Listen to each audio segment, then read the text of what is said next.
Welcome to Hard Talk. I'm Stephen Sackur. Imran Khan won power in Pakistan 2 years ago with a promise to root out corruption and take on the country's vested interests. So how's it going? Well, rising food prices and the COVID pandemic have left many Pakistanis feeling worse off, while the anti-corruption drive has become a political battleground.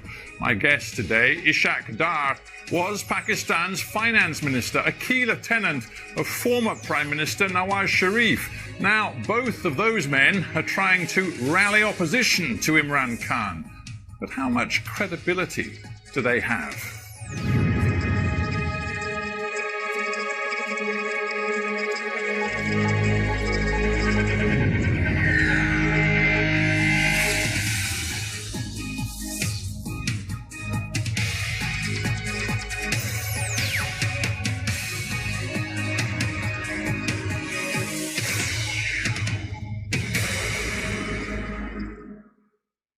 Ishaq Dar, welcome to Hard Talk. Thank you for inviting me.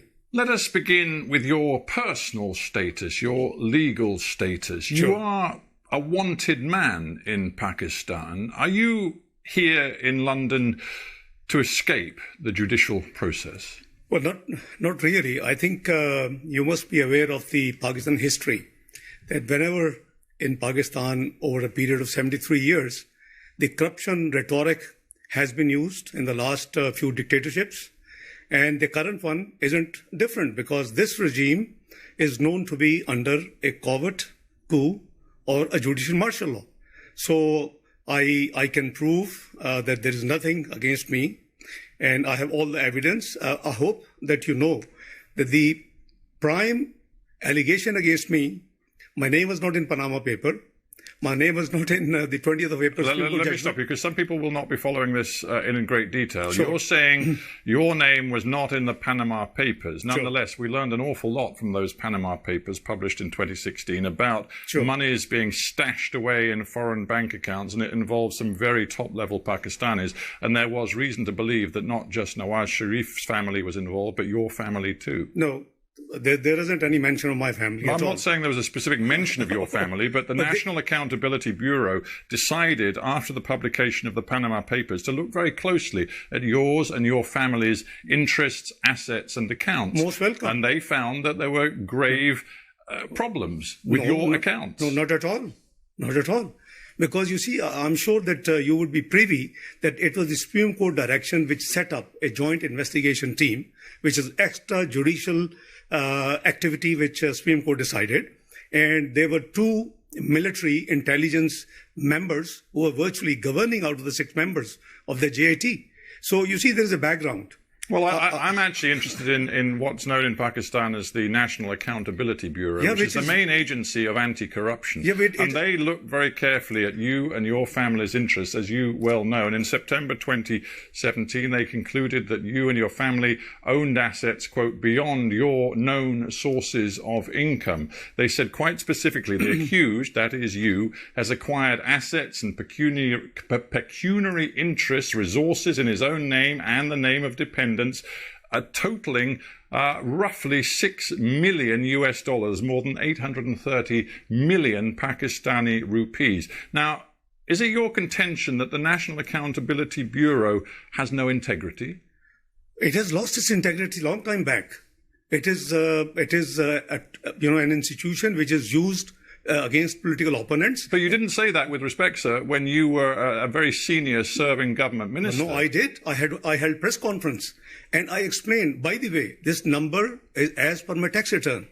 I never missed. You see, the prime allegation against me, which was in the JIT report, on the basis of which Supreme Court directed NAB to file a reference, was that I did not file 20 years tax returns in Pakistan. 1981 to 2001. A UK qualified chartered accountant, never missed reporting his tax matters in UK when he was here till 1976. And then in the North America, 2 years, and in Pakistan since 70, I never missed any tax return. So this is such a blatant allegation. Is it? Well, in that case, let's be very open and transparent with each other. I've interviewed many government officials and ministers around the world over many years, and they always say, "Oh, I'm not responsible for any corruption at all, and I believe in transparency." I do. You do. Oh, so yes, how many properties do you and your family own? It's all declared in my tax returns. Well, just give me the answer, because I don't know. How many properties do you and your family own? I have my main residence in Pakistan, which has been taken over by this regime. So I haven't got too many properties. But how many properties do you and your family own? My net worth is what has been reported. How many properties do you and your family own? One.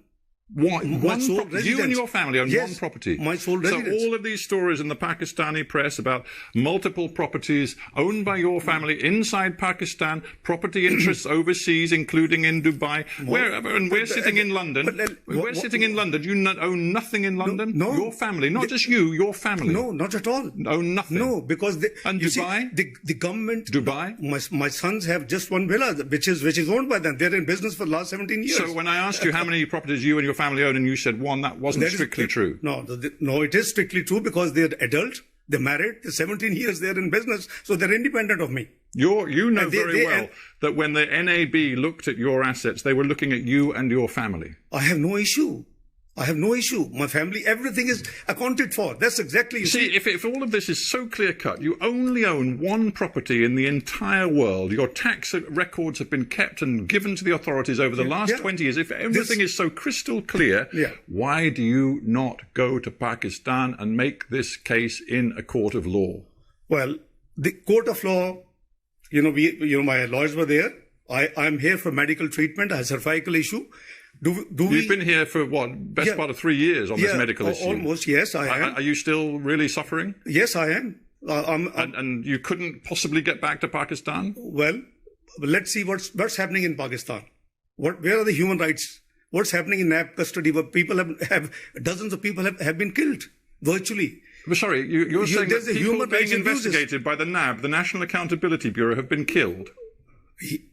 In the NAB custody, many people have died. Yes, it's an open secret. You Google and you would have all the detail. I can leave detail with you if you want to.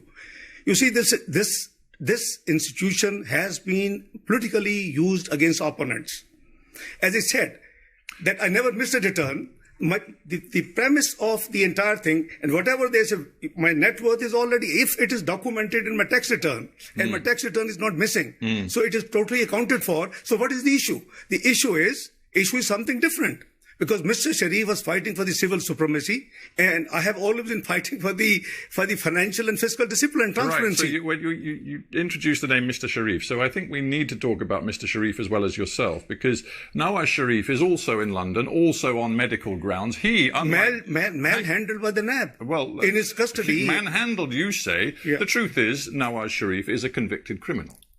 Well, I hope you know that both cases in which he has been convicted, in both judgments, it has been written that the prosecution has not been able to prove any corruption, any kickback, any loss to the exchequer. So what else we want? I'm sorry, sir, but it is quite clear that he is a convicted criminal. And again, the Accountability Court, which works alongside the National Accountability Bureau, found against Mr. Sharif. I believe he was given a 10-year sentence, and it was reduced ultimately to 7 years. He was then allowed to come to London on medical grounds, the same medical grounds that you brought you to London too. So here the two of you sit.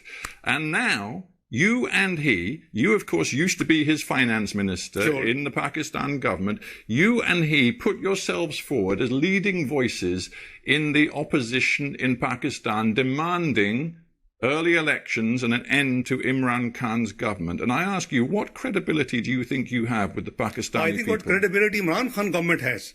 The world has witnessed that it was a stolen election. It was a rigged election. It's not we are saying. We have experienced.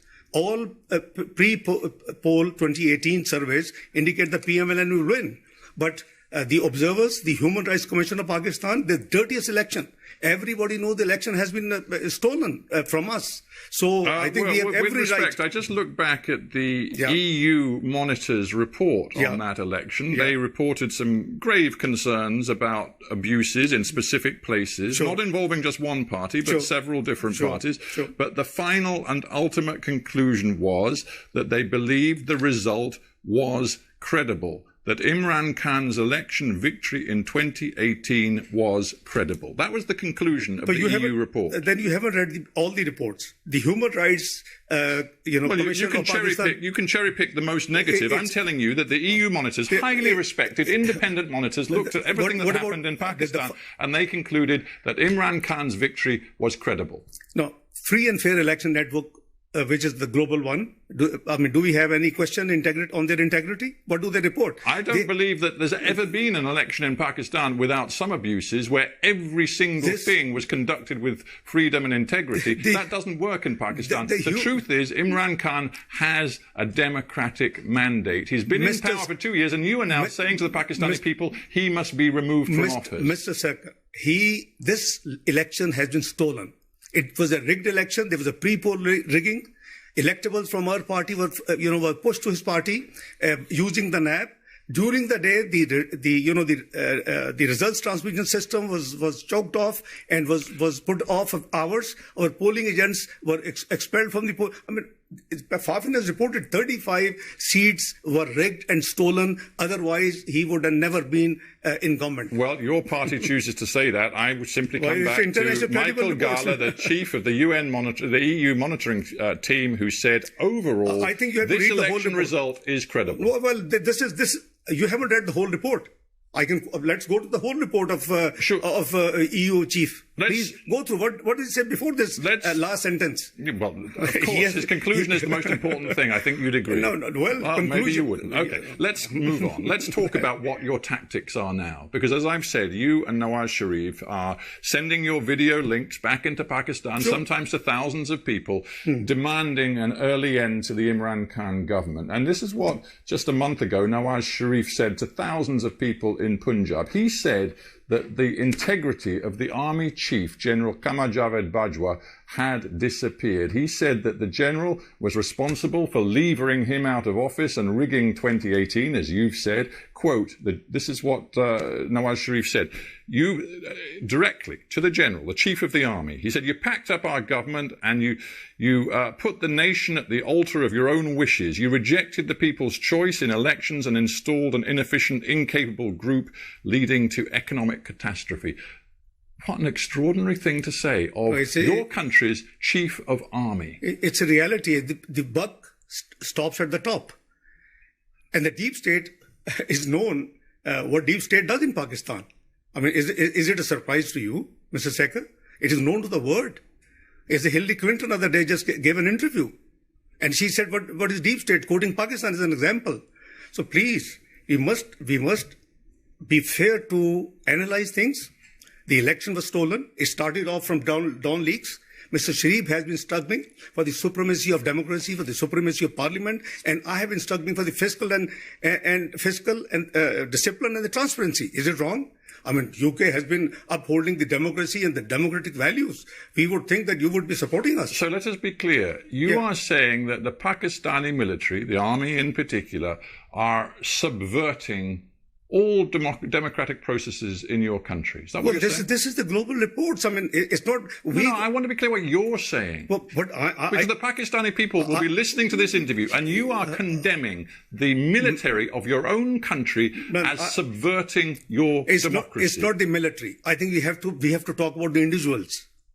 It's not all the entire institution. I think let's create a difference. Is the wish list, is the plan of certain people who enforce in Pakistan martial law. So you're saying the army is led by General Bajwa, who in yours and Nawaz Sharif's opinion is entirely subverting democracy. Is that what you're saying? Well, I think I want to be clear. Let's re-articulate. What we are saying, that if the elections were rigged, it is now established without any ray of doubt.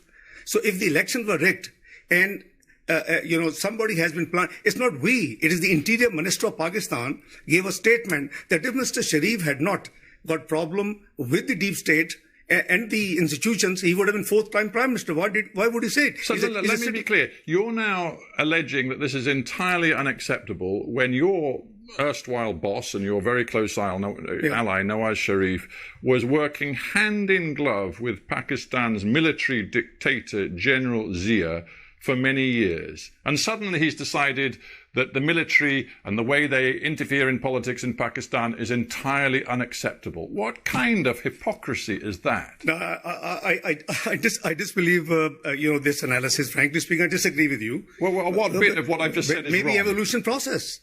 Evolution process. Yeah, because Oh, you mean because then he was in power and now he's out of power, so he's really angry with the army because they won't work with him. No, it's not the first time. It's the third time he was Prime Minister. And Imran Khan, own Interior Minister, tells the whole world that Mr. Sharif would have been fourth-time Prime Minister if he had not got trouble with the establishment. You see, Imran Khan may be unpopular in Pakistan now, but when he heard what Nawaz Sharif said last month at that rally, when he directly targeted the Chief of Army, Imran Khan said this. He said, "How dare Nawaz Sharif point to the general and blame him for what is happening in Pakistan when for years Mr. Nawaz Sharif polished the boots of a former military dictator." When Imran Khan said that, I dare say he actually had a great deal of sympathy from many Pakistanis who know hypocrisy when they see it. I think you probably haven't seen his 21 clips, how he has been maligning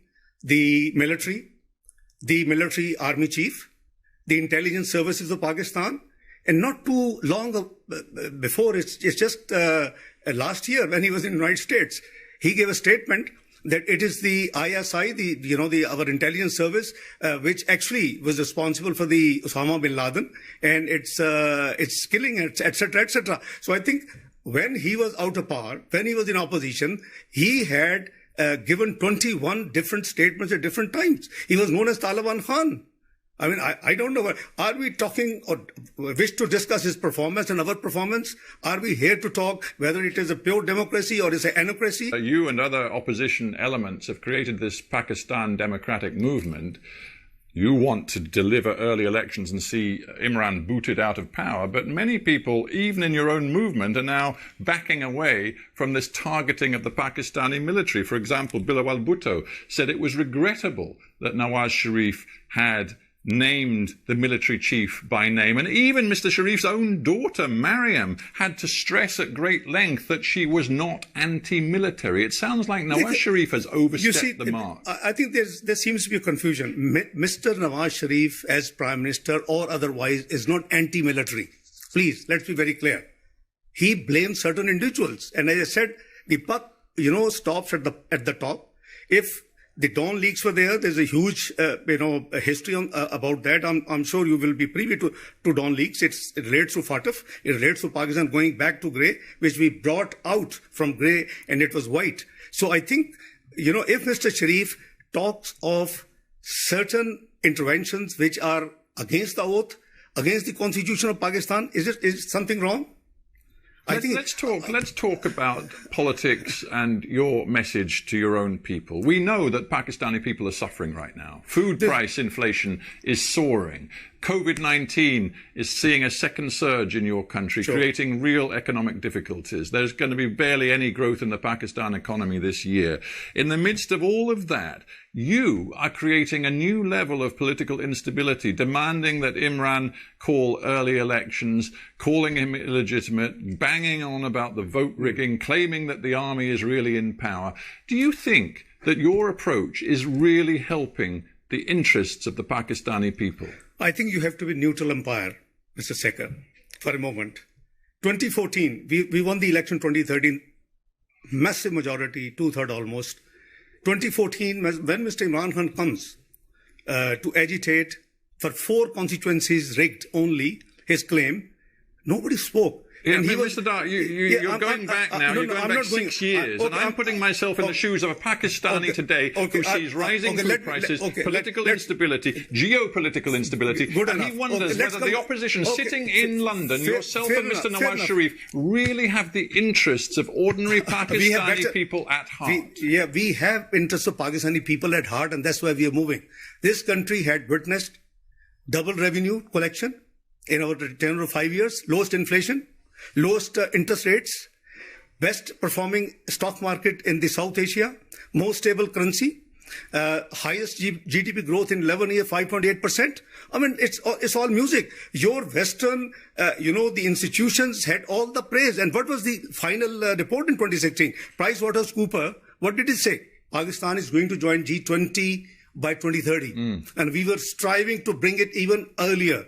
And we were very clearly hoping that since we had ended the load shedding, we had fought the extremism and terrorism in Pakistan, we had improved the macroeconomic, indicators in Pakistan, and all praises of all. So now, I understand. I'm not suggesting that your personal economic record was bad. In some ways, it was good. But listen, I'm just trying to get you to respond to a simple question.